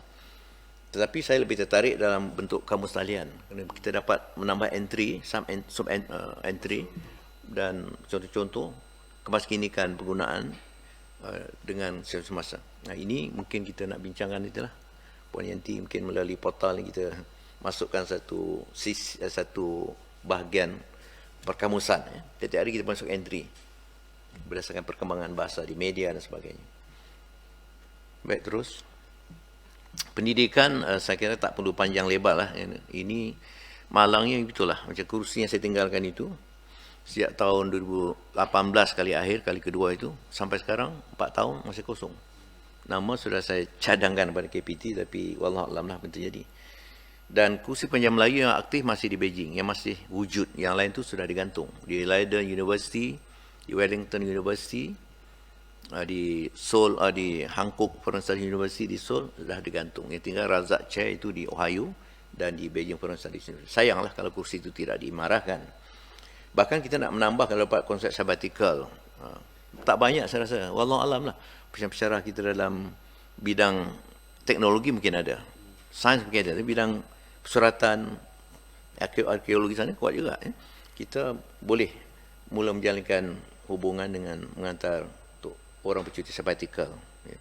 Konsep secara tamu baru saya nak usahakan sekali itu tak jadi kerana mungkin masalah birokrasi. Kita cubalah dengan cara lain. Kolaborasi institusi, dan sedikitlah barangkali kalau dalam aspek kurikulum. Kita dulu ada TITAS, Tamadun Islam, Tamadun Asia, tak silap saya. Jadi bagaimana itu dapat dikembangkan untuk tujuan saling faham lah. Saling faham, di ta'arafu tadi. Kita tidak boleh mengekang ataupun meminggirkan unsur yang memang sudah wujud di depan mata kita. Rakan-rakan kita orang India, ada orang Cina, ada macam-macam kumpulan etnik lain. Jadi mau tidak mau, hal ini perlu diperkenalkan supaya ada persefahaman untuk tujuan perpaduan. Baik, terus. Ini hanya gambar lah Bang Ali. Ini contoh juga yang menarik bagi saya, kamus perbandingan peribahasa Melayu Mandarin oleh profesor yang sama tadi, Profesor Xu Yunian. Kemudian terus, ini cerita keadaan di sana. Bagaimana negara China ni, kalau fakulti Arab dibuatnya, seni bina tu ikut ada Kubah semua kan. Kalau yang Thailand adalah betul Thailand, kalau Jepun. Jadi artinya kesungguhan untuk negara komunis, tapi konsep mendemokrasikan unsur-unsur antarabangsa itu wujud. Itu kegiatan boleh laju sikit lah, ni tak ada gambar untuk hiburan saja. Boleh terus.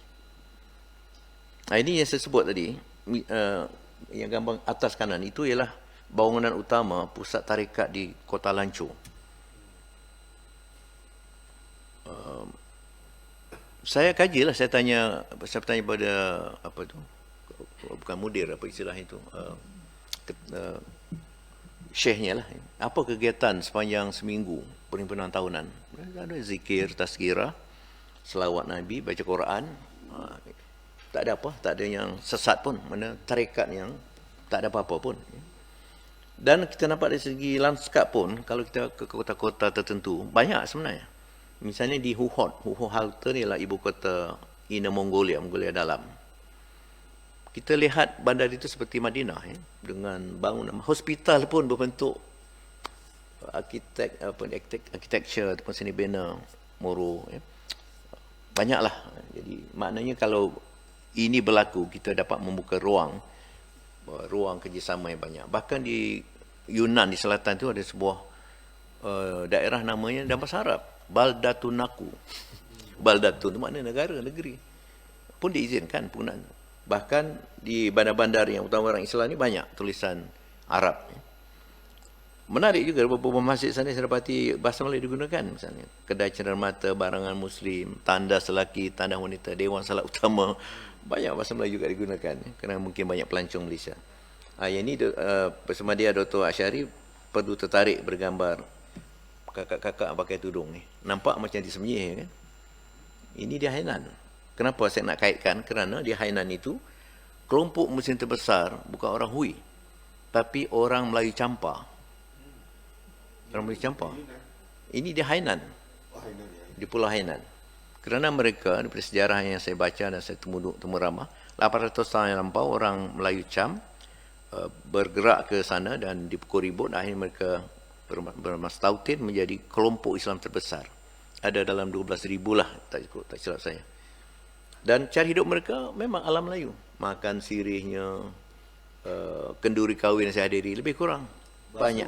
Bahasanya sudah jadi, dia bukan bahasa Mandarin, bukan juga bahasa, ada satu Kriol lah. Bahasa baru yang mencampurkan bahasa Melayu Cam yang asal. Saya temu ramai seorang imam tua, sebab nak tahulah. Dia menyebut beberapa perkataan yang dapat disalurkan bahasa Melayu. Misalnya kan kalau dalam Swadesh, pun di dalam daftar Swadesh, kan kata-kata misalnya hitungan kan, bilangan. Ada, nampak tu. Tetapi tentulah kalau satu dia kata sa, wa, ga dan terusnya. Jadi anggota badan nge, dung, lut. Tapi banyak satu sukata lah. Ta. Tapi bila saya bercakap Melayu dia tak faham lah kerana sintaksis lain lah kan. Tapi dari segi word, kalau kita buat satu nak buat word list katakan, kita boleh buat kajian. Itu menarik juga. Kajian seni budaya, keagamaan, bahasa sedikit. Baik, terus ada tak slide? Ini kisah-kisah persidangan sangat rancak lah. Negara China sangat rancak. Di sana yang paling menarik bagi saya, banyak sangat akademi.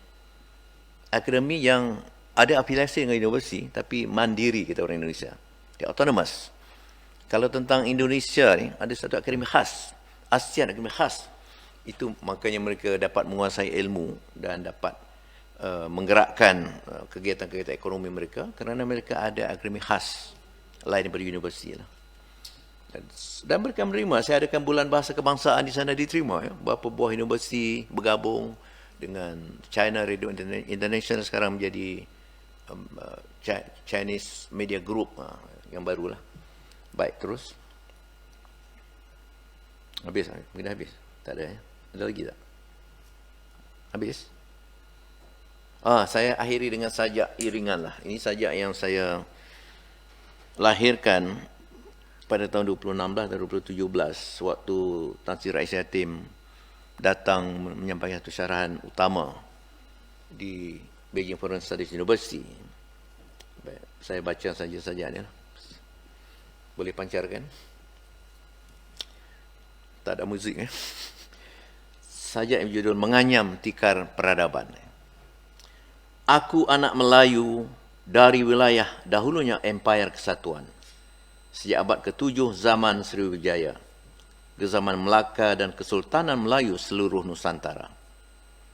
Aku anak Melayu menyambung anyaman tikar peradaban oleh pendeta I Ching dan Laksamana Cheng He dengan para pendeta dan pujangga Melayu Nusantara. Di bumi laluan sutra, ku lestarikan keutuhan bahasa dan budaya Melayu Mahawangsa dengan dukungan pendeta Uchowu yang sejak lebih 5 dekad lalu menyemai dan membaja bahasa dan budaya Melayu. Kini mara api itu berkembang ke pelbagai pelosok bumi laluan sutra. Di Beijing, di Guangdong, di Guangxi, di Yunnan, di Tianjin, di Xi'an, di Luoyang, dan bakal penjuru yang lain. Bahasa dan budayaku berdakar akrab dengan bahasa dan budaya leluhur tanah besar.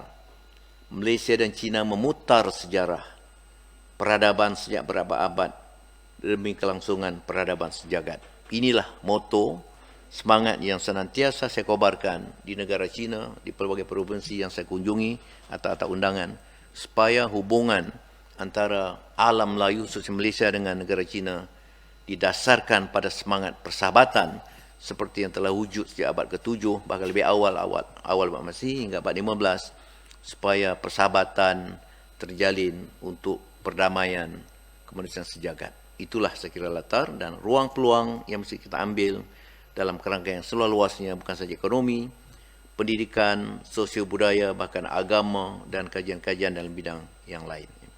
Terima kasih banyak tuan-tuan pengurusi, tuan-tuan dan puan dan pengikut siaran langsung di Facebook Atma UKM dan Facebook Dewan Bahasa Pustaka dan juga yang melalui Zoom. Mudah-mudahan ada manfaat sedikit banyaknya perbincangan ringkas pada pagi ini untuk kemudian kita susuli dengan pelan tindakan secara konkret. Semua IPT sebenarnya, apakah ruang-ruang kajian penerbitan bersama yang patut kita lakukan dengan IPT sana melalui kita sudah ada saluran iaitu melalui Jabatan Pendidikan Malaysia yang ditempatkan di Kedutaan Beijing yang sangat aktif, juga melibatkan IPT di Korea Selatan dan Jepun, itu bernaung di bawah Kedutaan Malaysia di Beijing. Terima kasih, saya tak pasti sama ada ruang soal jawab atau tidak. Terima kasih. Assalamualaikum warahmatullahi wabarakatuh. Waalaikumsalam warahmatullahi wabarakatuh. Terima kasih Yang Berbahagia Datuk Seri Profesor Dr. Awang yang hampir sejam setengah membicarakan tentang hubungan dua hala, terutamanya berkenaan dengan tamadun Melayu dan tamadun Cina, mencari ruang dan peluang untuk berkolaborasi dalam pelbagai aspek kehidupan budaya dan tamadun. Jadi sepanjang 1 jam lebih itu, saya rasa ini kalau orang Cina mungkin boleh membahasakan Datuk Seri sebagai sifu ataupun maha guru orang Melayu yang banyak membicarakan dan banyak mengkaji tentang pelbagai aspek ketamadunan antara hubungan awal antara negara Malaysia dan juga China sejak puluhan tahun yang lampau. Jadi kalau ikut sedikit sorotan dari segi syarahan yang kita dengar tadi, merangkumi semua aspek dan juga zaman, walaupun secara ringkas. Kalau ikutkan, kita boleh kalau kita nak ikutkan, kita boleh pecahkan. Setiap aspek itu boleh buat satu siri ceramah. Tetapi ini merupakan satu apa kata orang tu, rumusan ataupun ringkasan bagaimana peri pentingnya hubungan dari sejak ribuan tahun dulu antara tamadun Cina dan juga tamadun alam Melayu ini. Sebelum saya ada beberapa soalan agak menarik tadi, saya dah standby dah. Saya kata tunggu lepas ni saya nak tanya ni, dan juga perbincangan lah Walaupun saya tidak macam Datuk Seri yang pernah menjadi profesor pelawat agak lama dan juga memegang kerusi pengajian di Beijing dan sebagainya itu. Tapi saya dah kerap kali juga ke negara tanah besar China itu, dan ada beberapa benda lah yang saya ingin kongsikan juga. Sebelum tu saya ingin mungkin ada beberapa soalan daripada tak ada soalan lagi ini daripada urus dia. Saya minta sekiranya para peserta ataupun yang mengikuti siaran langsung kita ini ada soalan, dipersilakan. Tidak ada Oh, tak ada. Kalau tak ada tak apa. Saya ada sedikit perkongsian dan juga pertanyaan lah. Ada beberapa isu yang ada kaitan juga dengan bidang-bidang lain, terutamanya apabila Datuk Seri meng-highlightkan atau menegaskan sejak bermulanya pada abad yang ke-15 Masih itu, semasa pemerintahan Kesultanan Melayu Melaka itu, terutamanya zaman Ming, hubungan tamadun awal tanah Melayu dan juga Cina itu memang begitu akrab, terutamanya pada zaman pemerintahan Maharaja Yongle. Dan ini juga saya boleh kaitkan dengan bidang kajian saya, di mana apabila di tapak itu sering ditemukan artifak-artifak pada zaman tersebut. Bukan saya banyak terdapat di negara kita, malah juga di rantau alam Melayu ini, sama ada di Sumatera, ya, Jawa, ya, dia begitu luas. Jadi pembuktian hubungan awal, tamadun awal Cina dan juga alam Melayu ini bukan saja kita dapat terokai melalui kajian-kajian sejarah, budaya, sosial budaya dan sebagainya, malah kajian-kajian berbentuk bidang kajian arkeologi yang lebih tangible sifatnya, nampak artifak, ada bukti, itu juga merupakan satu pembuktian yang lebih nyata lah dan jelas lah. Okay. Selain daripada itu, saya nampak juga isu bahasa Melayu yang amat Datuk Seri cuba highlightkan, betapa pentingnya tentang bahasa Melayu, dan dikatakan dia sudah menjadi satu sinonim apabila orang Cina mengatakan bahawa bahasa Melayu itu diletakkan sebagai bahasa Islam yang Datuk Seri nyatakan tadi kan. Itu juga satu kenyataan yang agak menarik lah. Maksudnya orang Cina apabila dia cakap dia menganggap bahawa semua Melayu itu Islam, begitu maksudnya Datuk Seri kan. Ya. Saya juga tertarik isu perniagaan tadi tu. Ya. Datuk Seri cuba menyarankan, katanya lebih kurang 30 juta penduduk di negara China merupakan orang beragama Islam. Ya. Dia punya jumlah penduduk dia, orang yang beragama Islam di negara China itu lebih kurang jumlah penduduk negara kita. Dan di sini juga bermaksud Datuk Seri cuba membuka peluang-peluang perekonomian ataupun perdagangan antara dua pihak, utamanya ni antara China dan kita lah. Dan contoh banyak barang-barangan buatan negara kita, Malaysia, katanya mendapat permintaan yang agak tinggi. Okey, ini agak unik kerana pengalaman kita apabila ada konferens ataupun persidangan besar-besaran di Beijing itu, saya dapati terbalik. Orang Cina menghasilkan produk buatan kita dan menjual kepada menjual kepada misalnya tudung kan. Kalau pergi seminar, bukan kita bawa barang jual kat dia orang menghasilkan tudung, menghasilkan selendang, telekung dan sebagainya untuk jual balik kepada kita kan. Jadi itu terbalik kan. Sepatutnya kita tidak begitu, sepatutnya kita terutamanya kepada pengusaha-pengusaha lah. Saya rasa ramai sekarang ni usahawan-usahawan muda di kalangan orang Malaysia terutamanya banyak juga memulakan pasaran di negara China itu, ya. Tetapi oleh kerana pandemik ni semuanya urus niaga secara online, maka terbalik jadinya, nampak ya. Jadi itu cadangan Datuk Seri itu mungkin merupakan satu cadangan yang menarik lah terutamanya. Okey, saya mendapat isyarat mungkin ada beberapa soalan untuk Datuk Seri. Soalan Prof Datuk Seri ni daripada Syahrudin Syafi, mungkin pelajar kot ataupun ni. Bagaimana atau ada kemungkinan tak boleh diusaha atau diadakan kolaborasi atau guna sama bahan maklumat, ni kita punya Cik Din ni, antara perpustakaan terpilih di China dengan perpustakaan di Malaysia, amnya ataupun khususnya dengan Atma? Itu soalan ni. Boleh teruskan Cik Din kita. Atma. Baik, terima kasih. Cik Syahrudin. Tentu oleh sebab sewaktu saya saya bertugas di sana, memang ada keterbukaan untuk kita menjadi anggota perpustakaan di sana. Kita berdaftarlah, tapi saya sebagai tenaga akademik universiti, saya tidak dikenakan sembarang bayaran, hanya perlu berdaftar dan saya ada ruang untuk memanfaatkan bahan. Tapi oleh sebab kebanyakan keunggulannya, kebanyakan karya ataupun koleksi itu dalam bahasa Cina.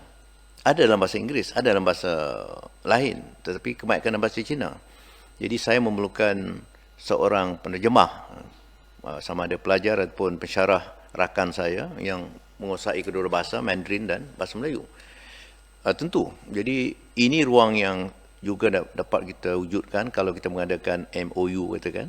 Kita kena masukkan supaya pertukaran maklumat, pertukaran bahan secara dalam talian itu dapat dilakukan. Dan juga menggalakkan terjemahan. Kalau ada ilmu penting dalam bahasa Mandarin, tapi tak dapat kita fahami, dengan sendiri itu membuka ruang untuk kita menyenaraikan karya itu untuk diterjemahkan. Saya nak menyebut satu yang pernah juga saya timbulkan dalam satu bengkel dengan pimpinan universiti. Di negara China sangat digalakkan penerbitan bilingual, penerbitan dua bahasa. Bahasa Inggeris, Mandarin, ataupun bahasa Mandarin dengan bahasa lain. Kenapa? Memanglah peratusan yang menguasai bahasa asing itu taklah besar, berapa ada 120 bahasa asing dikuliahkan. Maka itu untuk tujuan ilmu itu sampai kepada masyarakat, maka diterjemahkan dalam bahasa Mandarin. Itulah kaedah yang berlaku di dunia. Zaman Abbasiyah dulu, Islam hebat. Orang-orang barat tidak mengambil ilmu itu dalam bahasa Arab, diterjemahkan dalam bahasa-bahasa barat. Sebab itu sesuai dengan, ini dakwah sikit lah, sesuai dengan surah Ar-Rum ayat 22. Antara bukti kebesaran Allah itu menjadikan langit dan bumi, pelbagai bahasa untuk manusia, pelbagai warna kulit. Itu tujuan Allah menjadikan pelbagai bahasa supaya kita saling belajar. Saling belajar melalui terjemahan, melalui pelajaran bahasa asing. Jadi belajar bahasa asing dengan tujuan jelas, untuk ilmu. Bukan untuk mendewa-dewakan bahasa asing. Bukan untuk memperagakan kehebatan kita berbahasa asing. Itu orang Cina begitu, orang Jepun. Oleh sebab itu, bukanlah kita nak menggalakkan kesalahan. Tapi kalau mereka tak dapat menyebut fasih, sefasih-fasih. Tapi bahasa Arab, saya dengar orang Cina bercakap, kalau kita pejam mata, betul, persis orang Arab cakap. Sangat fasih. Ya. Jadi itulah ada ruang itu terbuka, insyaAllah Cik Syarudin. Saya boleh menyalurkan maklumat, terutama universiti yang ada kaitan dengan bidang tamadun Melayu.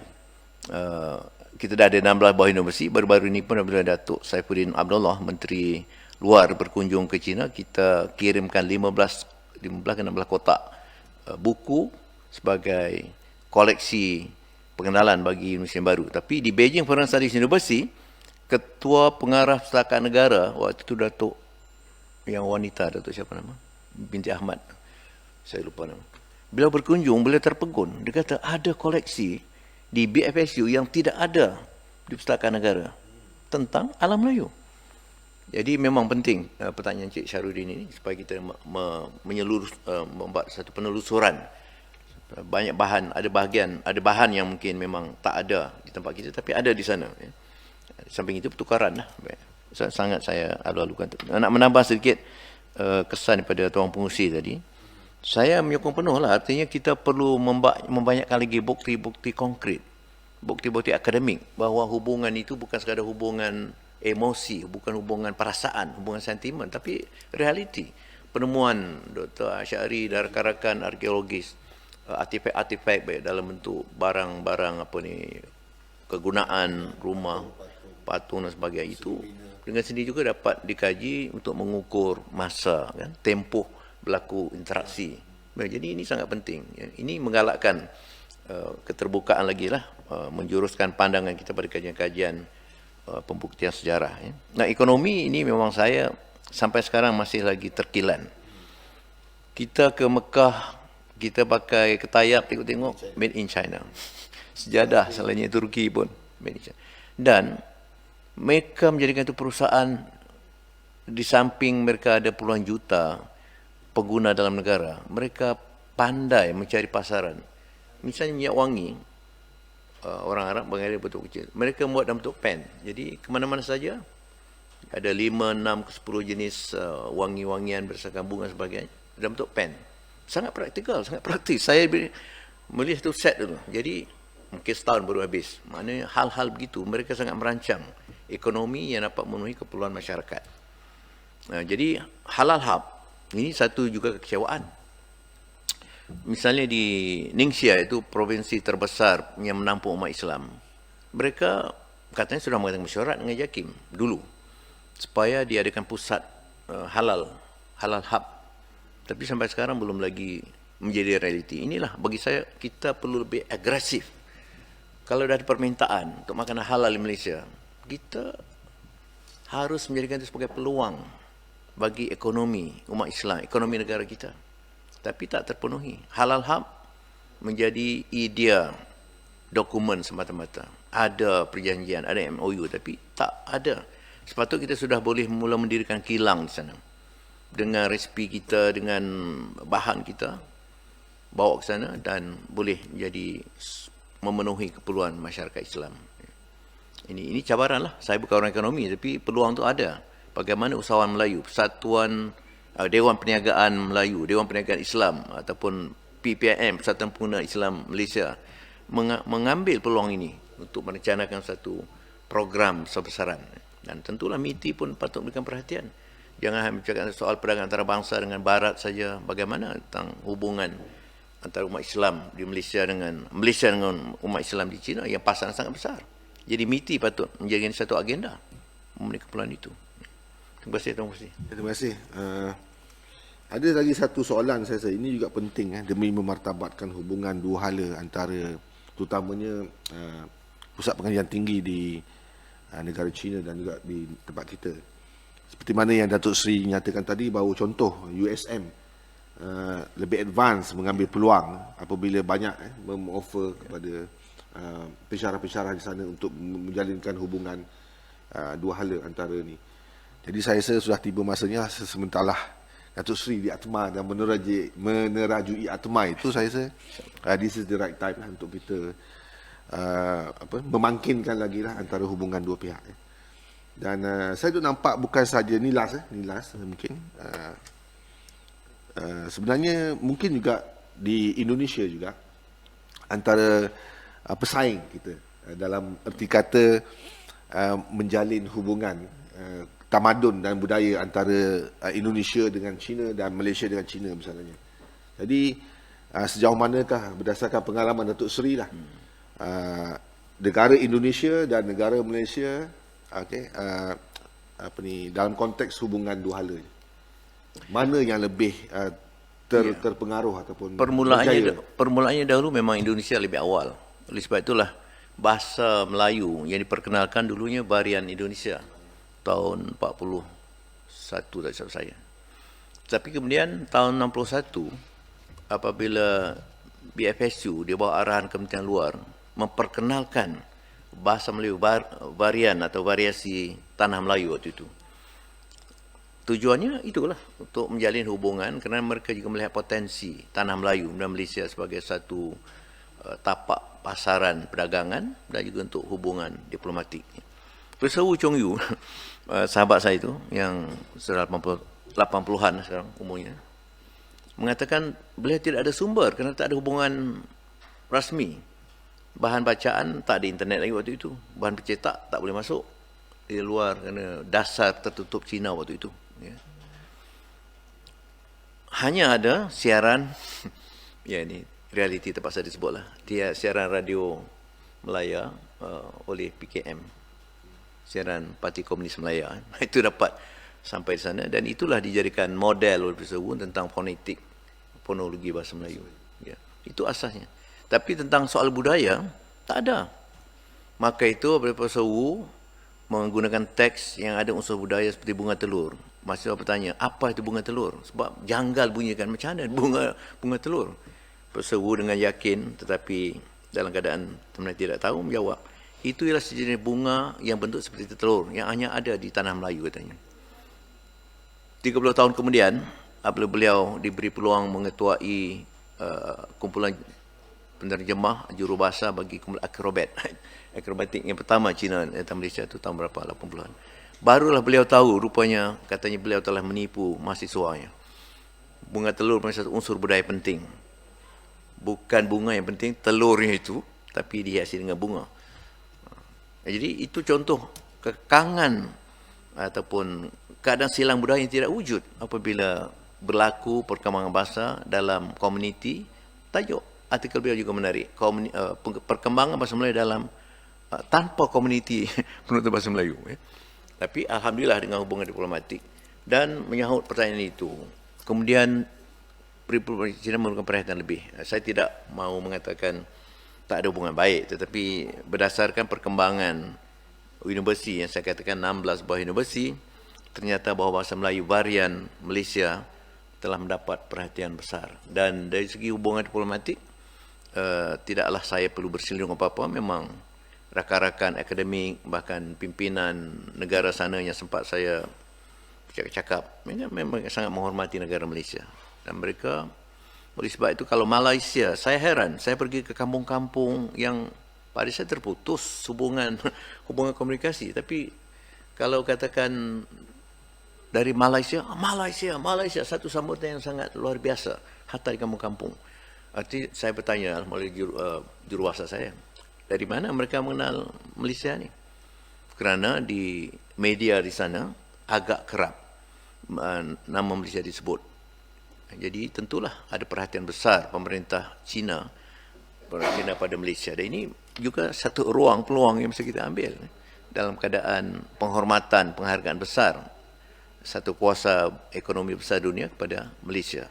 Tinggal lagi kita lah sejauh mana respons kita, keaktifan kita menyahut kehendak ataupun permintaan mereka, termasuk soal ekonomi itu tadi, juga soal pendidikan.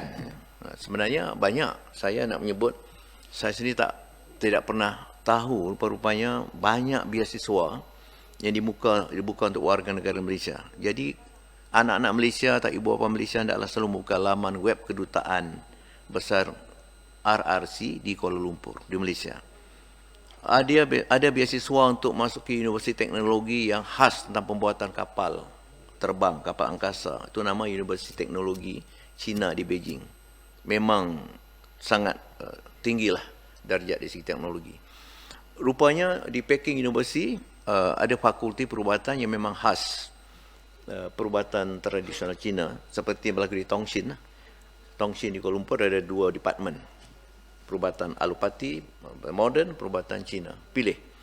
Dan ada seorang doktor dari Shah Alam yang saya temui sana mengambil PhD dalam perubatan tradisi di Peking University. Itu juga ada beasiswa. Jadi ini juga peluangnya sekira ibu bapa dan anak-anak lepasan SPM bukalah selalu laman web, banyak sebenarnya. Saya nak katakan semua akan dapat, wallahu alam, tadi ada banyak ruang untuk mohon beasiswa dan mendapat tempat mengaji di universiti di sana. Di Beijing paling banyak, bahkan juga di luar Beijing.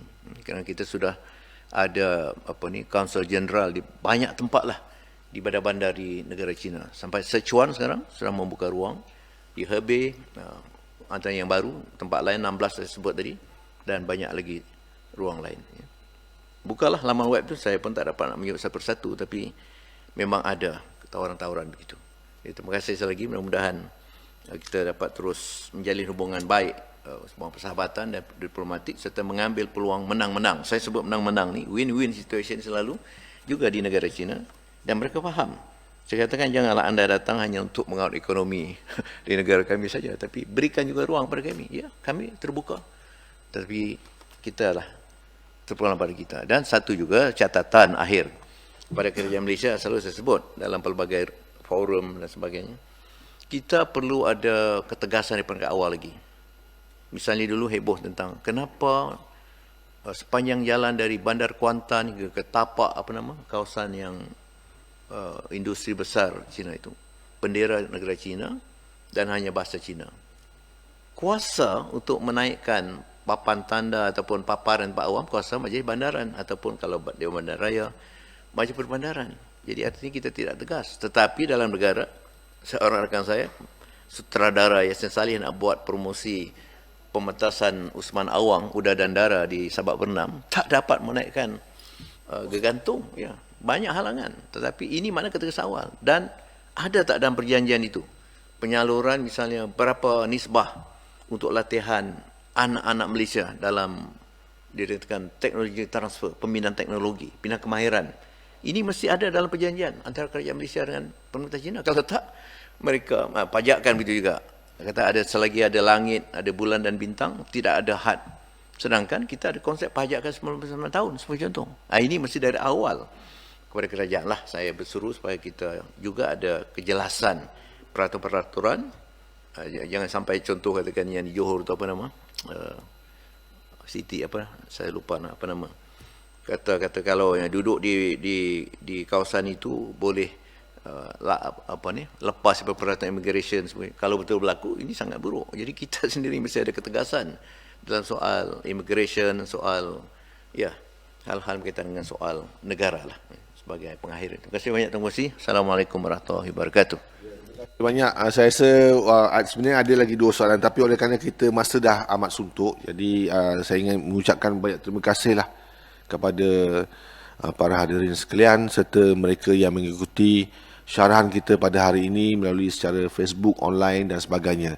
Jadi terima kasih juga Datuk Seri, terima kasih banyak kerana banyak maklumat tentang hubungan-hubungan awal serta perkembangan-perkembangan tamadun awal, sejarah dan sebagainya yang kita tahu pada pagi ini. Okey, saya rasa mungkin kita tangguhkan dulu siri seminar ini dan saya rasa itu sahaja. Assalamualaikum dan salam sejahtera semua.